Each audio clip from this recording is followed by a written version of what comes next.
Susaki Setsu was summoned to another world for the second time because a former female subordinate did not recognize him. Setsu slapped her on the buttocks, a familiar touch that made the female knight pause, as if the previous hero was rewarding her. The female knight immediately recognized Setsu, but was puzzled by how different Setsu looked from before. Strangely enough, during the decisive battle with the Demon Lord, Setsu mysteriously returned to reality, retaining all his memories and powers, but had to start over as a baby as he was reminiscing about the other world while looking out the window.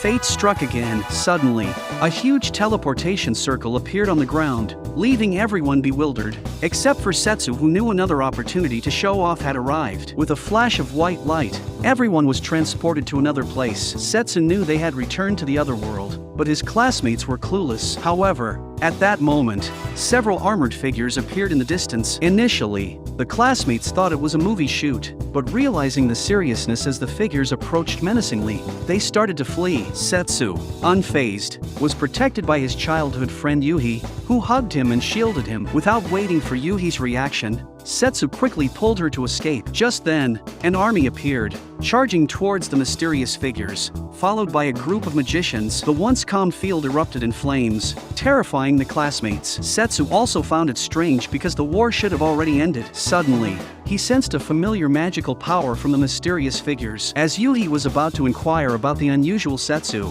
a blue-haired female knight scolded them to leave quickly. Setsu smiled unconsciously upon seeing her, but the knight did not notice him. Following this, Grain charged forward, and with their joining, the situation quickly turned into a one-sided battle. Thus, Setsu and his group were brought before the king. The kingdom was facing an invasion by demons, and the classmates, like the heroes who saved the kingdom 5 years ago, appeared suddenly, meaning they were the new heroes chosen by fate. After witnessing the dangers outside, even though everyone was confused, they dared not leave hastily. Eventually, everyone chose to stay in the kingdom. The males practiced swordsmanship with Grain, and the females practiced magic with Elka, while only Setsu thought about slacking off every day. However, one day, Elka caught him red-handed. Seeing Setsu's nonchalant demeanor, Elka was about to forcefully take him back for training, but Setsu, undisturbed, defiantly gestured at Elka. Elka, no longer holding back, raised her wooden sword to discipline Setsu, but unexpectedly,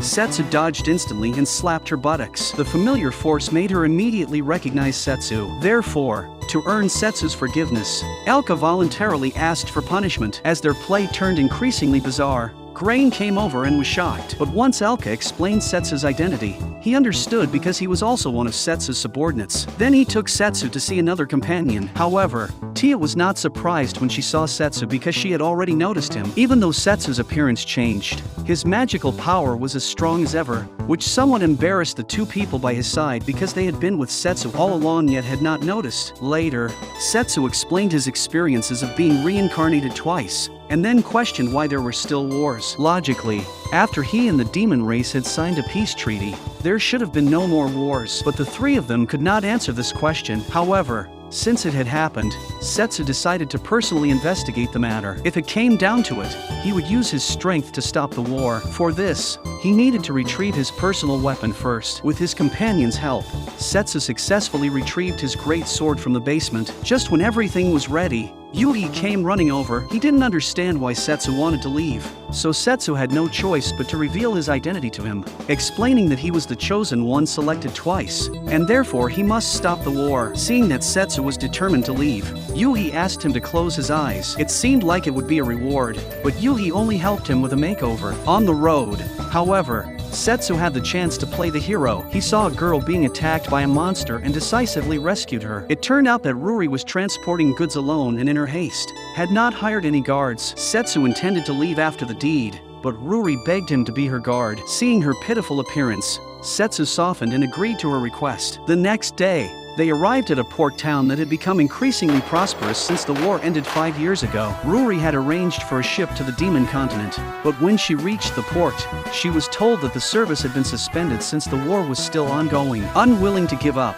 Ruri asked other ship owners, but the outcome was the same. Ruri's unusual behavior attracted the soldiers' attention. They were angered thinking about how the soldiers were on the front line while merchants still thought about making money. So, they prepared to forcibly take Ruri's backpack. Fortunately, Setsu intervened just in time. The soldiers did not take Setsu seriously and planned to deal with him as well. but seeing the crowd gathering, they did not want to escalate the situation and left with a harsh warning. Just as Setsu breathed a sigh of relief, Ruri gave him a big hug. Although she successfully saved the goods, she couldn't deliver them to the buyer since the ships had stopped running. Ruri even considered buying a ship, as delivering goods was her professional integrity as a merchant, but clearly, she hadn't considered how much a ship would cost. However, she didn't need to worry because Setsu's destination was also the Demon Continent, and he had already arranged for an assistant. Since it was getting late, they could only find a nearby inn to rest. Later, Ruri showed Setsu the goods she was transporting, which were the last work of her grandfather before he passed away. Actually, her grandfather was a famous gem craftsman. The items he made were all unique. This brooch was his proudest piece ever sold. But one day, the brooch was sent in for repair. However, by then, her grandfather's days were numbered. He used his last breath to fix the brooch, so Ruri had to complete the task of returning it. That's why she had to successfully deliver the brooch to the customer no matter what. This brooch was all too familiar to Setsu. It was the gift he had bought for the Demon King when he was previously a hero. It even had his protective magic on it, but somehow, it had broken, which made Setsu worry about the Demon King. Later, when it was deep into the night, trouble came looking for them again. This time, they mistook Setsu for a spy. Seeing this, Setsu didn't want to waste time arguing with them and instead escaped through a window with Ruri, deciding to head to the Demon Continent ahead of schedule. But somehow, Setsu ran into a dead end, which scared Ruri terribly. Just as the soldiers caught up, Setsu remained calm and performed a leap of faith with Ruri, escaping out to sea in an impressive manner, leaving the three soldiers baffled about how to report to their superiors. They ended up treating the whole event as if it were just a dream. When Ruri came to her senses, she realized that Lydia was the legendary sea god. She wondered if she had found an extraordinary person to be her guard. This was the coolest moment for a fully leveled boss. He descended from the sky just to reclaim his bride who had been taken away. Setsu didn't care about the groom because he had a sea god as his assistant. He and the sea god had met by clashing during the war between humans and demons 5 years ago. The sea god, who was bored, also got involved. Although the sea should have been her domain, unexpectedly, she was stunned by a punch from Setsu. Since then, she had been infatuated with Setsu and became one of his harem. The bride who was kidnapped felt the same. She was a demon king who had only known battle until she met the man destined for her, who was Setsu, the hero from 5 years ago. Since then, the demon king turned from a battle maniac to being love-struck. For Setsu, she signed a peace treaty with the human race, but Setsu's widespread affections made even the heavens unable to watch directly, so he was forcibly sent back to the modern city. However, Setsu's sudden disappearance did not change the demon king's mind. She continued to uphold the peace treaty she had made with Setsu, but 5 years later, the human race suddenly started a war. The demon king wanted to negotiate but could not get a response. Just when she thought she couldn't keep the promise she made with Setsu, the world's richest man, Taran, came to her. He said he would help the demon king stop the war on one condition: the demon king had to marry him and become his wife. But being his wife was actually akin to becoming his slave. The first thing after the marriage would be to wear a slave collar. Once worn, the Demon King would no longer have any will to resist. Her subordinates were about to kick Taran out when the Demon King stopped them. It turned out she had agreed to his terms, all because she wanted to keep her promise with Setsu. Love really can be frightening. When Setsu arrived at the Demon Continent, he also heard this news. However, as far as he knew, it was the demon race that had started the war against humans. This was why he was summoned to the other world again. Setsu instantly sensed something was wrong, and all signs pointed to Taran. The cause of the war must be linked to him. Thus, he and Lydia rushed to the Demon King's castle. At that moment, a wedding was being held in the castle. Just as Taran was about to place a slave necklace on the Demon King, Setsu made a stylish entrance, and Lydia dealt with Taran's subordinates. They thought only a powerless scum was left. But then a mysterious person appeared. With just a shadow magic spell, he controlled Lydia. The mysterious person confidently counterattacked but was unexpectedly caught single-handedly by Setsu. That was still Setsu giving him face, as even taking the hit with his body would have been fine. Then Setsu teleported behind him and kicked him so hard that he could no longer take care of himself. Seeing he was no match, the mysterious person quickly blew up the wall behind him and escaped amidst the smoke. When Setsu went to check, the person had vanished without a trace. Afterwards, the Demon King joyfully hugged Setsu. If not for Lydia speaking up, she probably would never want to part with him. It turned out the mysterious person's subordinates were all curse-created magical soldiers,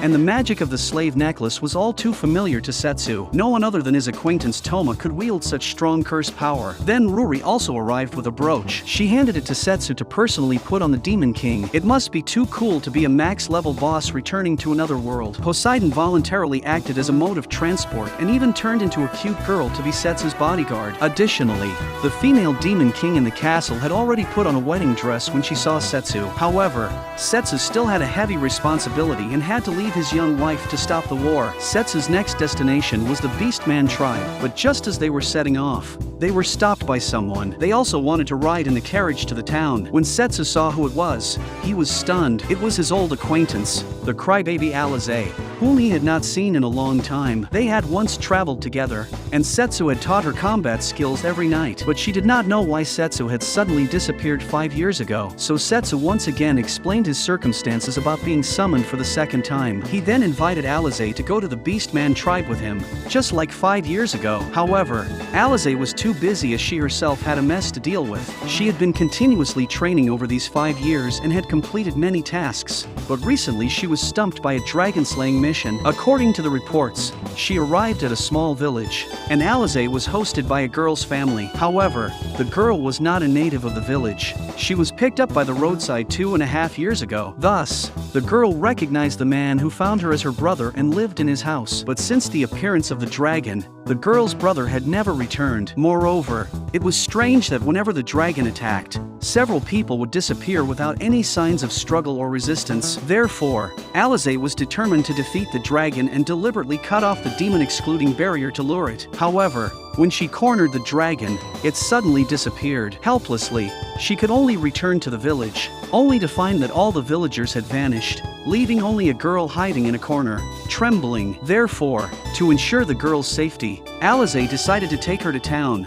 and it was during this journey that she encountered Setsu. Hearing this, Lydia thought she understood, speculating that the villagers must have been turned into invisible, peculiar zombies, and the dragon was likely the same. She wondered if it could possibly be the work of sea demons, despite it being highly unlikely as the village was situated deep in the mountains and far from any sea. Plus, the girl's keen sense of smell would have detected any sea creature. This comment inadvertently revealed the girl's true identity. Livia, being a sea god even in her human form, wouldn't reveal her own magic power. Seeing her identity compromised, the girl stopped pretending and blew up the carriage. The dragon then appeared before everyone. Fortunately, having a max-level boss like Setsu around, the dragon was no more than a minor nuisance to him. With a casual strike, Setsu sent the dragon's spit flying back at it, then left the cleanup to his apprentice. The poor dragon, having just appeared for 2.5 seconds, was obliterated. Afterward, the trio went their separate ways. Setsu and Lydia continued towards the Beastman continent,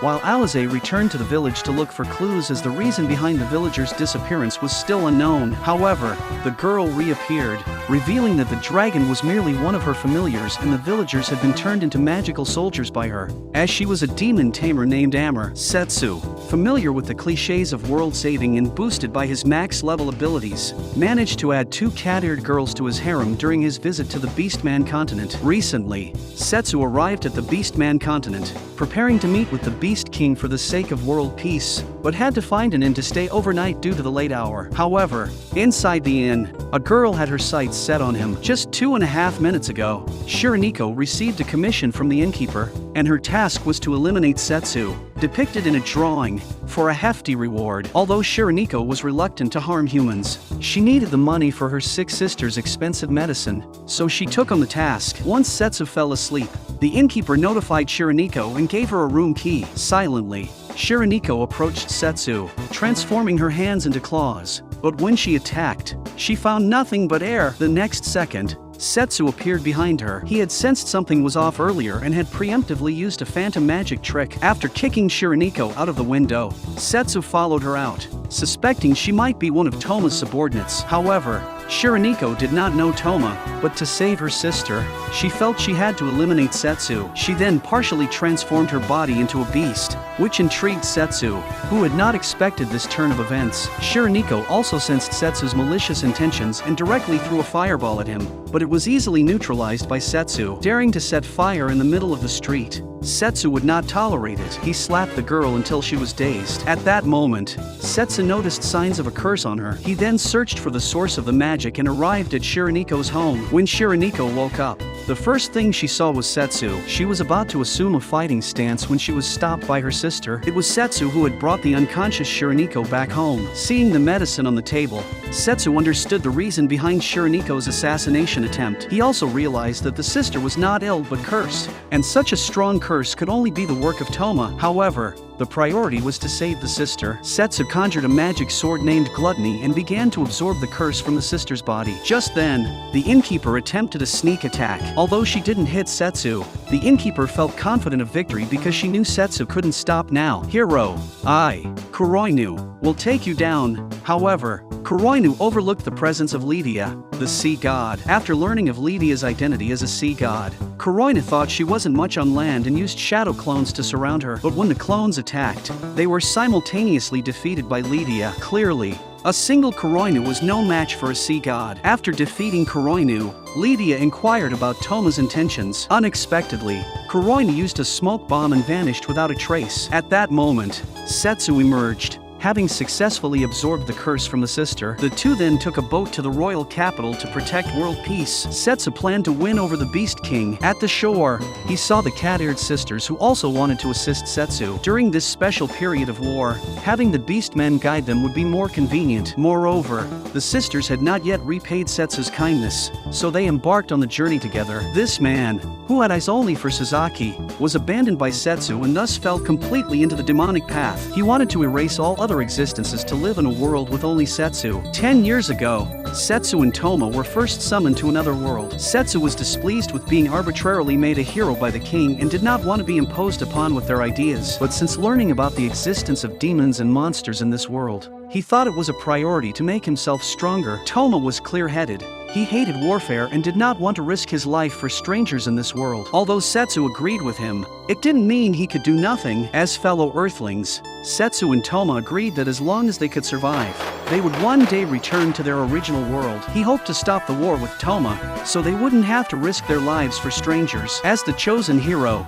whether he could achieve this would only be known by trying. He promised to protect Toma. After a period, Setsu decided to travel the world to stop the war, wanting to see this world with his own eyes. Toma stayed in the capital because he was afraid. He promised to strive to become stronger to stop the war. The two agreed to meet again after both becoming outstanding heroes. Subsequently, Toma became a knight of the kingdom and was also bestowed the title of Silver Hero. He believed that one day he could end the war. His followers believed in this without a doubt, willing to sacrifice their lives for the cause. In a certain battle, Toma led his men to break through an evil temple. He showed no mercy to his enemies and refused to accept their surrender in order to end the war. As he was leaving, a mysterious woman's voice tempted him from a strange necklace held in the hand of a statue behind him. She knew that Toma did not belong to this world and could see his envy as a weak person, his despair, his disgust for the world, and his hidden true desires. The goddess's temptation could help him fulfill his wishes. Toma only had eyes for Susaki. His momentarily unstable mind was exploited,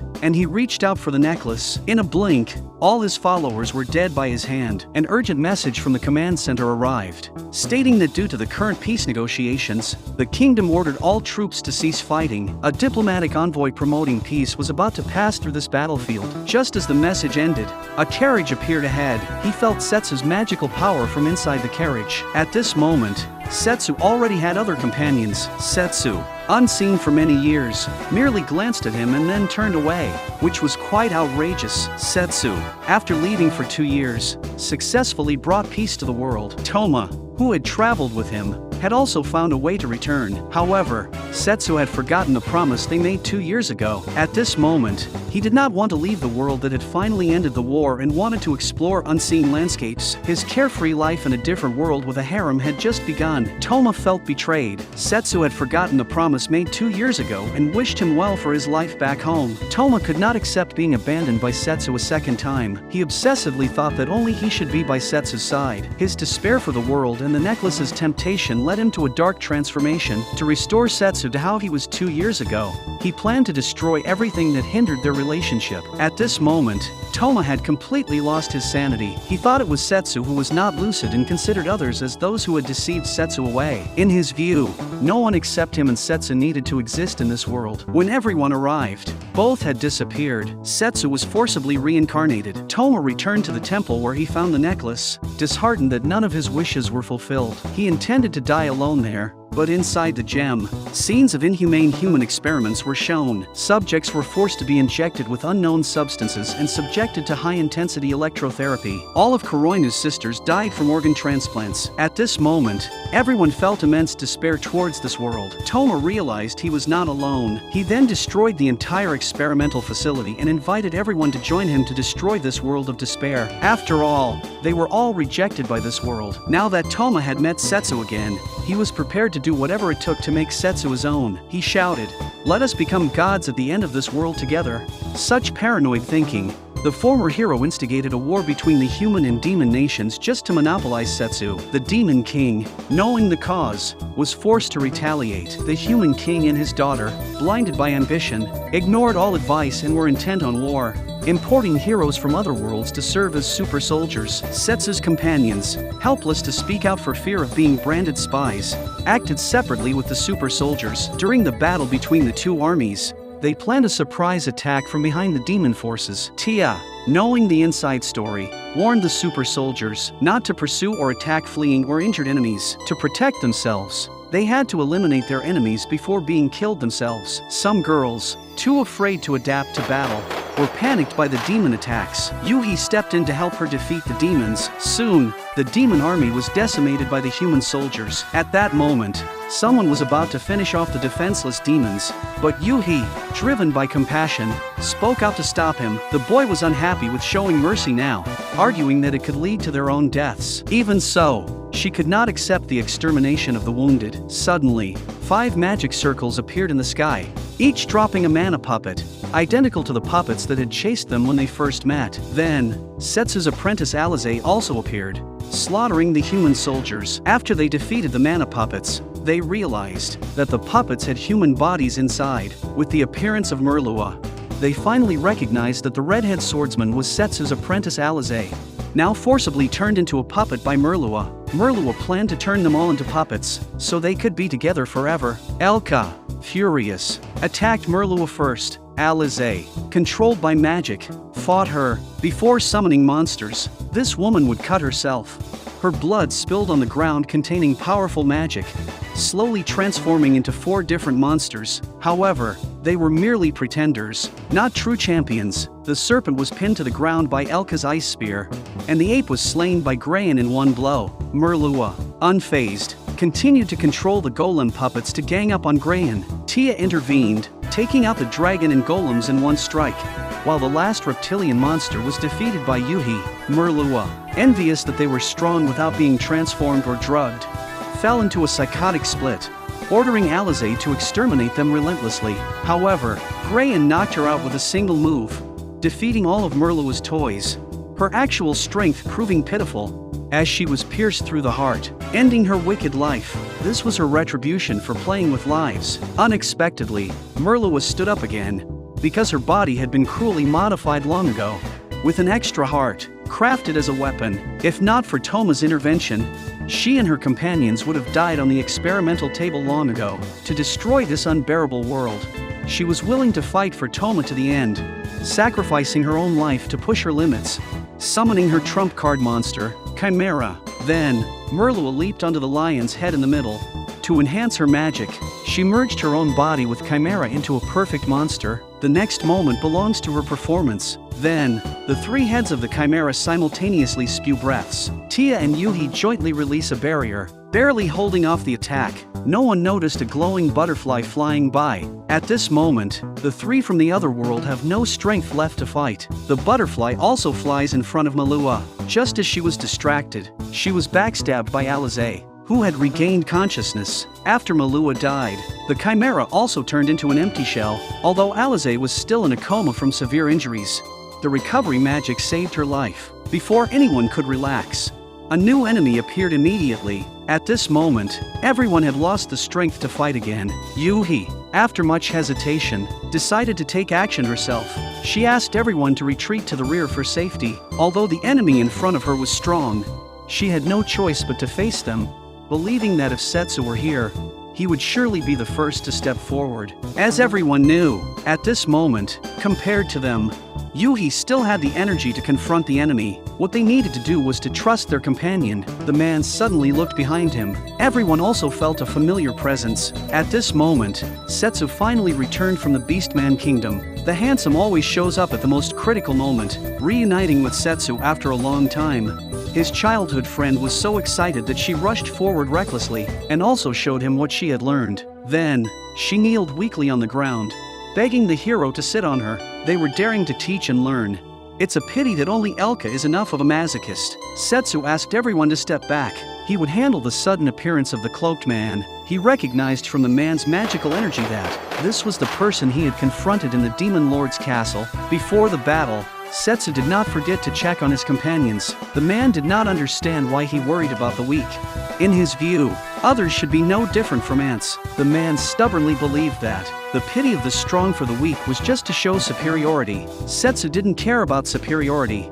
He only cared about the important people to him. The man was insane, seeing Setsu's sincere actions as a privilege of the strong, believing such a world should be destroyed. Meanwhile, Kuroinu was also recklessly slaughtering soldiers, until the sisters Shiraniko and Miniko arrived. They believed that Sister Kuroinu wasn't a bad person, thus hoping to find a solution to the conflict together. Kuroinu scorned playing their foolish sister game, which only disgusted her. Seeing this, the sisters had no choice but to fight. Kuroinu was truly brutal. If they thought of themselves as elder sisters, then they should just obediently die. Miniko stepped forward to protect her sister. No matter who the opponent was, she would show no mercy. Soon, both sisters were injured, but Kuroinu also suffered greatly under their small combo. Just when it seemed the battle was over, Kuroinu suddenly mutated. Several tentacles wrapped around Miniko, and thick arms grew from Kuroinu's back. Shiraniko was slapped flying 2.5 meters. She hated people performing deep sisterly love in front of her,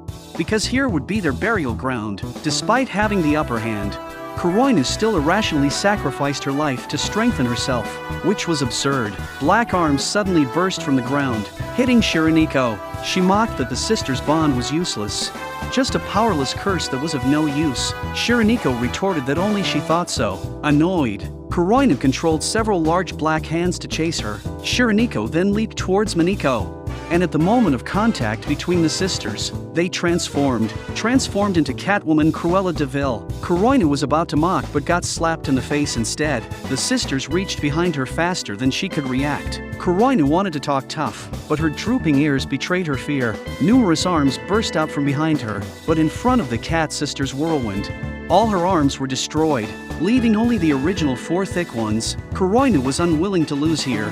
Otherwise, she would betray her tragically deceased sister. Facing her desperate attack, the sisters didn't hesitate to completely defeat her, ending her tragic and sinful life. This man was as hard as steel all over. Even the best weapons couldn't penetrate his defense. Loa, the Beast King's daughter, burst from the crowd and punched him, but the punch did 0 damage to the enemy and hurt herself instead. He hoped this Meow punch wasn't Loa's full strength, and his body of steel was a product made by humans, causing him to suffer from cruel experiments since childhood. Yet, it was also a blessing in disguise as it gave him great strength, and he was rescued by Toma. Loa thought it was too much to destroy the world just for Toma. Builders didn't think there was anything wrong with that. In this world, the strong do as they please, just like those who modified his body. It was the same with Luca from the Beastman country. Loa, angry, suddenly lashed out, initially thinking Bildus was pitiable, but now she realized he was also mentally unstable. As the daughter of the Beast King, she would not allow anyone to mock the pride of the Beastmen. Bildus needed no one's sympathy.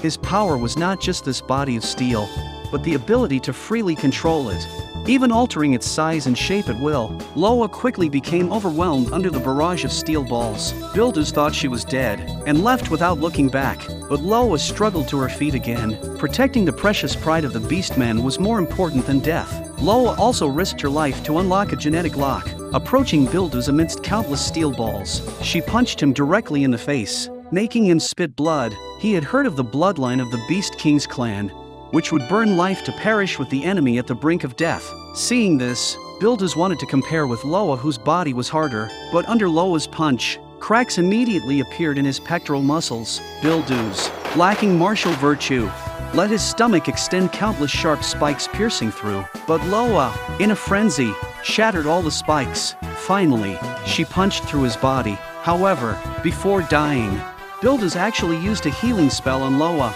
Meeting an honest fool like Loa made him very happy. Loa didn't understand why he followed Toma. He retorted to Loa, "Who else would want to be close to a monster like me?"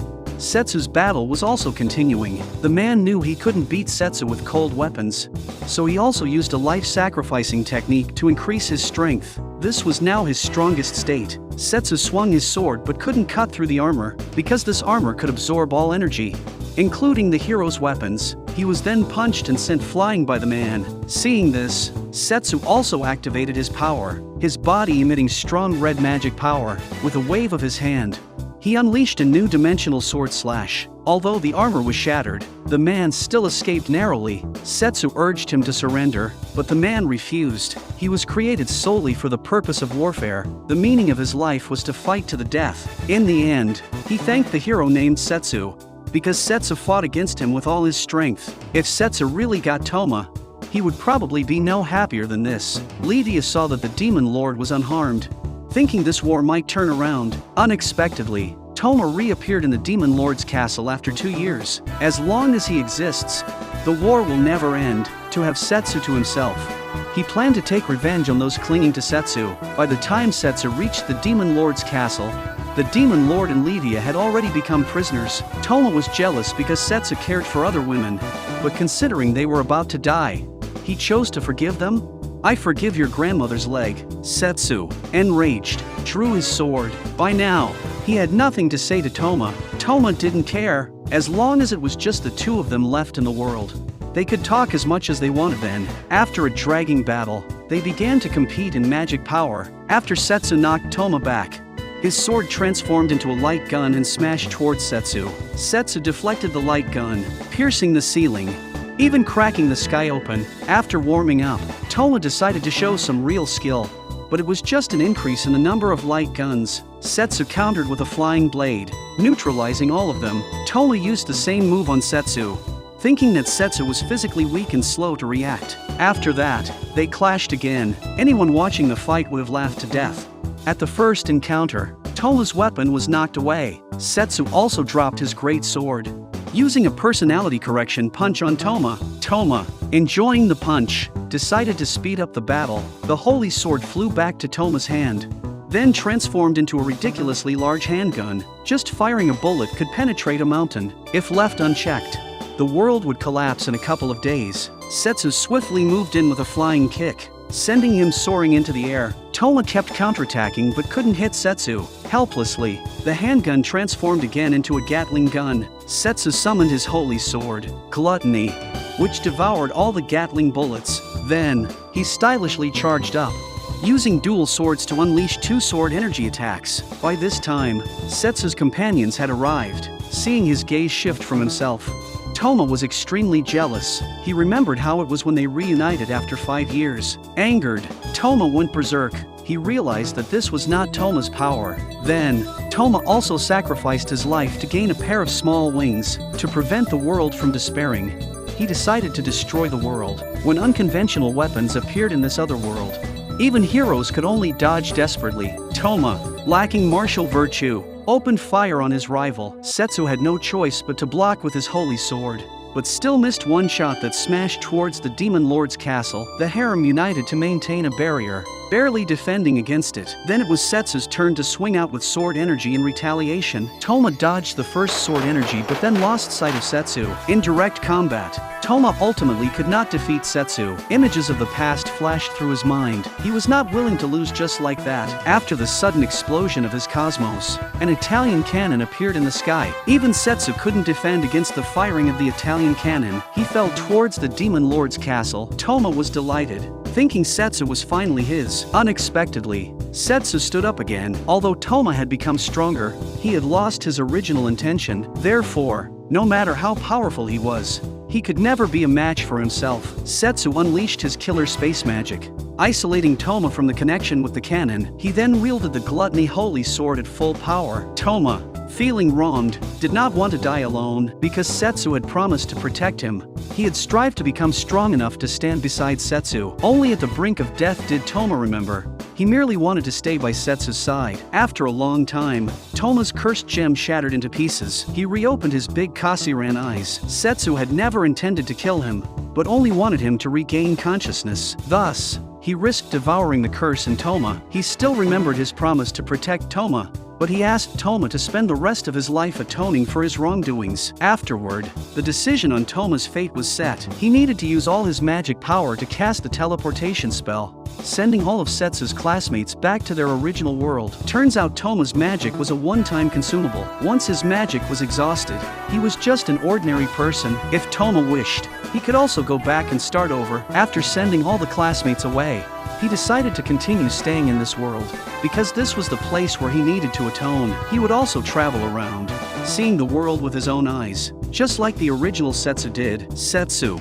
on the other hand, said goodbye to his companions, choosing to go on a honeymoon trip with his childhood sweetheart. Although Elka was reluctant to part with Setsu, she was content as long as she could be Setsu's sword and chair.